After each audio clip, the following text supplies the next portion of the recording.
அன்பு வணக்கம். நம்ம ஏற்கனவே 8ஆம் வகுப்பு அறிவியல் அமிலங்கள் காரங்கள் பாடத்தில் அமிலங்கள் பற்றி தெளிவாக பார்த்தோம். இந்த வீடியோவில் நாம் காரங்களை பற்றி பார்க்க இருக்கிறோம். காரங்கள்னால் என்ன, காரங்களுடைய பண்புகள் என்ன, காரங்களுடைய பயன்கள் என்ன அப்படிங்கிறத பற்றி இந்த வீடியோ நம்ம பார்க்கலாம். போட்டித் தேர்வுகளுக்கு பயன்படும் வகையில் இந்த குறிப்புகளானது தயாரிக்கப்பட்டிருக்கிறது. காரங்கள் நீரில் கரைஞ்சி எதெல்லாம் ஹைட்ராக்சைடு அயனிகளை தருகிறதோ அத்தகைய வேதிப்பொருள்கள்லாம் காரங்கள் அப்படின்னு சொல்கிறோம். உதாரணமாக பார்த்திங்கன்னா sodium hydroxide NaOH, potassium hydroxide இவைகளெல்லாம் காரங்களுக்கு எடுத்துக்காட்டு. நீரில் கரையக்கூடிய காரங்களை நாம் அல்கலிகள் அப்படின்னு சொல்கிறோம். பொதுவான காரங்களும் அவற்றுடைய பயன்படக்கூடிய பொருள்களையும் இங்கே பார்க்கலாம்.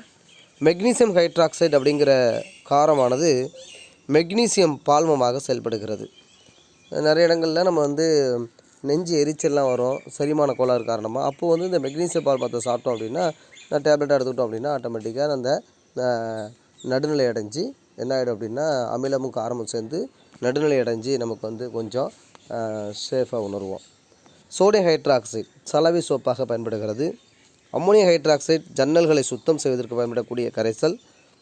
கால்சியம் ஹைட்ராக்சைடு சுண்ணாம்பு நீராக பயன்படுகிறது. பொட்டாசியம் ஹைட்ராக்சைடுங்கிறது சோப்பு. இப்போது காரங்களுடைய இயற்பியல் பண்புகள் என்ன அப்படிங்கிறத பற்றி பார்க்கலாம். காரங்கள் பொதுவாக திண்ம நிலையில் தான் காணப்படும். நம்ம ஏற்கனவே அமிலங்கள் திரவ நிலையில் காணப்படும்னு சொன்னோம். அதுமாரி காரங்கள் பொதுவாக திண்ம நிலையில் காணப்படும். ஒரு சில காரங்கள் மட்டும் திரவ நிலையிலையும் இருக்குது. உதாரணத்துக்கு பார்த்திங்கன்னா அம்மோனியம் ஹைட்ராக்சைடு, கால்சியம் ஹைட்ராக்சைடு இவைகளெல்லாம் திரவ நிலையில் காணப்படக்கூடிய காரங்கள். திரவ ஊடகத்தில் உள்ளபோது காரங்கள் எப்படி இருக்கும் அப்படின்னா வளவளப்பாக இருக்கும். காரங்கள் கசப்புத்தன்மை உடையது. காரங்கள் அரிக்கும் தன்மை கொண்டவை. அமிலங்கள் போலவே காரங்களும் அரிக்கும் தன்மை கொண்டவை.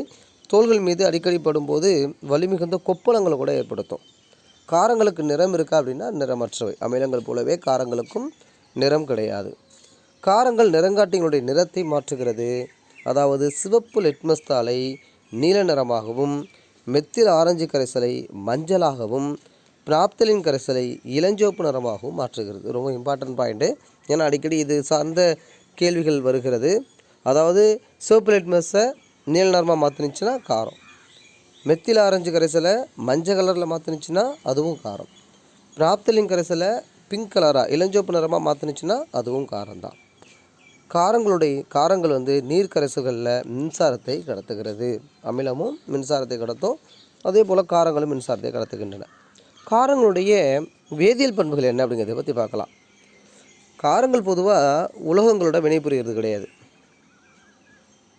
அலுமினியம் மற்றும் துத்தநாகம் போன்ற உலோகங்கள் சோடியம் ஹைட்ராக்சைடு வினைபுரிந்து சோடியம் அலுமினேட்டையும் ஹைட்ரஜன் வாயுவையும் தருகிறது.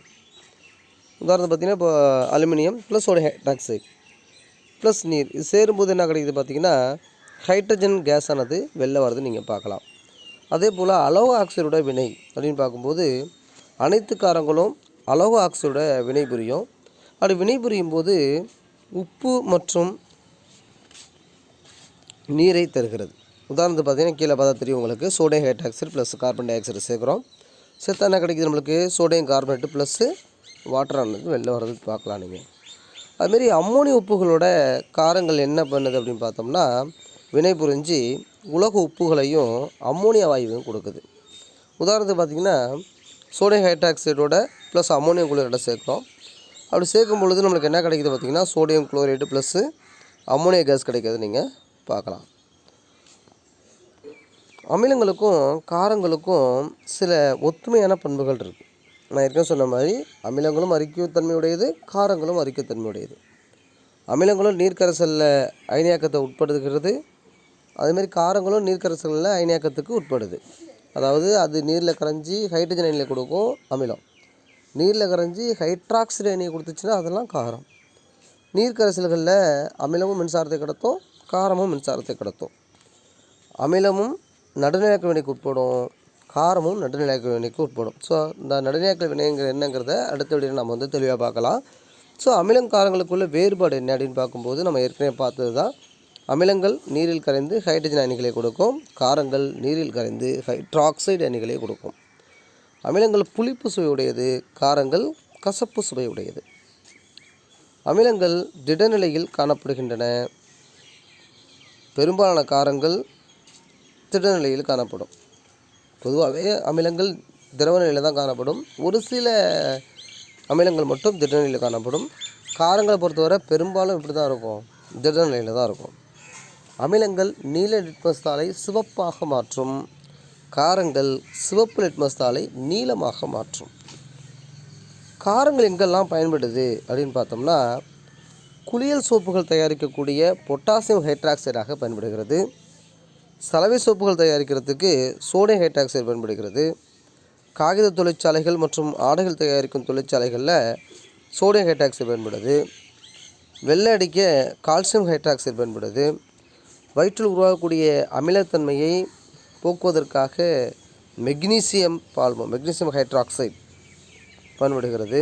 நம்ம ஏற்கனவே சொன்ன மாதிரி இந்த பயன்கள்லாம் அடிக்கடி என்ன பண்ணுறாங்க அப்படின்னா கேள்விகளாக கேட்கப்படக்கூடிய வாய்ப்பு அதிகமாக இருக்கிறது. அதனால் இந்த பயன்களை பொறுத்தவரை இதெல்லாம் சலவை சோப்பில் சோடியம் ஹைட்ராக்சைடு அப்படிங்கிற காரம் இருக்குது. அதே போல் குளியல் சோப்பில் பொட்டாசியம் ஹைட்ராக்சைடுங்கிற காரம் இருக்குது. வெள்ளை அடிக்கக்கூடிய சுண்ணாம்புல கால்சியம் ஹைட்ராக்சைடு இருக்குது. அப்படிங்கிறதெல்லாம் நம்ம தெரிஞ்சு வச்சுக்கணும். அதே போல் உரங்கள், நைலான்கள், நெகிழிகள், ரப்பர்கள் தயாரிக்கிறதுக்கு அம்மோனியம் ஹைட்ராக்சைடானது பயன்படுகிறது. ஸோ காரங்களை பற்றி நம்ம இந்த வீடியோவில் பார்த்தோம். அடுத்த வீடியோவில் நடுநிலையாக்கல் வினைகள் பற்றி பார்க்கலாம்.